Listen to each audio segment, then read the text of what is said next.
Firstly, I want to read out something I read earlier today that kind of slightly controversial, but I actually think is really, really hitting the truth. Companies that customers trust most aren't the ones that never fail. They're the ones that respond well when they do. And if you think about it, it sounds slightly odd, but it is actually the truth. If you think about who you really trust, it's where people have looked after you when something has gone wrong and when something has failed. So tonight isn't about presenting a perfect playbook, because I think the reality is there isn't a perfect playbook. It's about leadership under pressure. It's about communication when information is incomplete.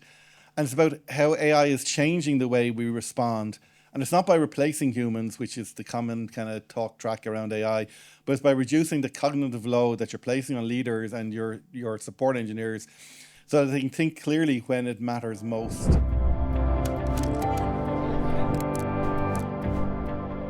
I think the really interesting thing for me is that there was so much of incident response that used to be this like coordination mesh that honestly you needed a person to try and like work your way through. I'm describing essentially like incident high pressured grunt work, searching through tons and tons of data and trying to extract meaning from it. That is like really good for AI. that's like its strength. Honestly, it means sometimes you won't need to wake human responders up because you can use the AI to triage before it goes through to a human.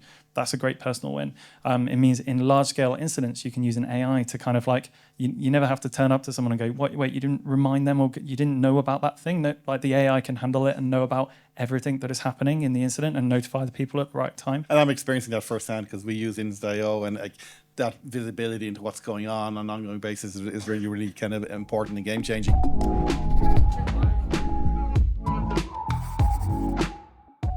Adding AI to the mix, often if you added it, it used to result in something that was like below par. It wasn't as good as what your average person would do.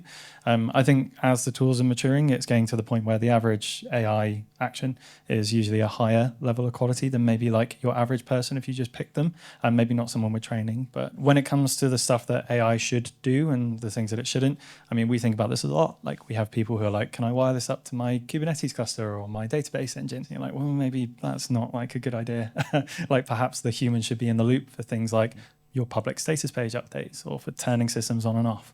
But I think this is a sliding scale, and it depends on your appetite for risk, your needs, and your trust that you have in the AI, and how much you've learned that trust over actually running it for a period of time.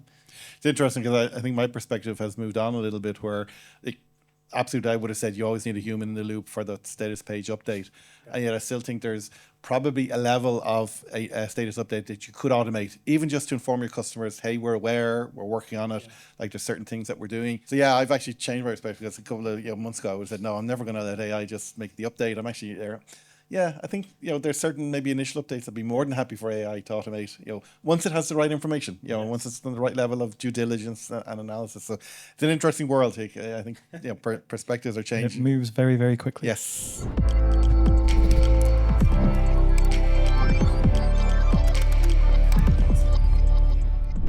So we have an instant live on our status page as powered by Instant.io. What does that mean for our customers? How do we get this information across to our customers? Well, that is where we leverage the power of procedures, which is Finn's newest feature. What I'm going to do here is Finn has prompted me as I start a new conversation, and I'm going to ask it if we currently have any issues with Intercom.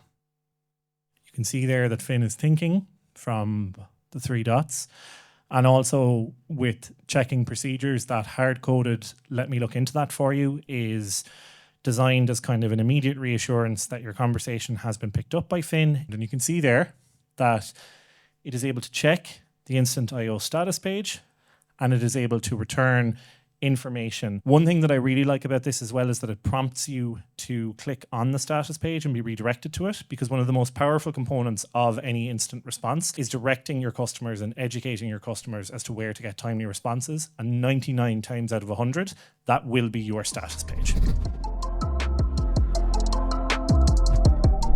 What do leaders underestimate about customer communication during instance? Because we've talked a lot about their need for communication, but what's one of the big things that we underestimate from a customer perspective?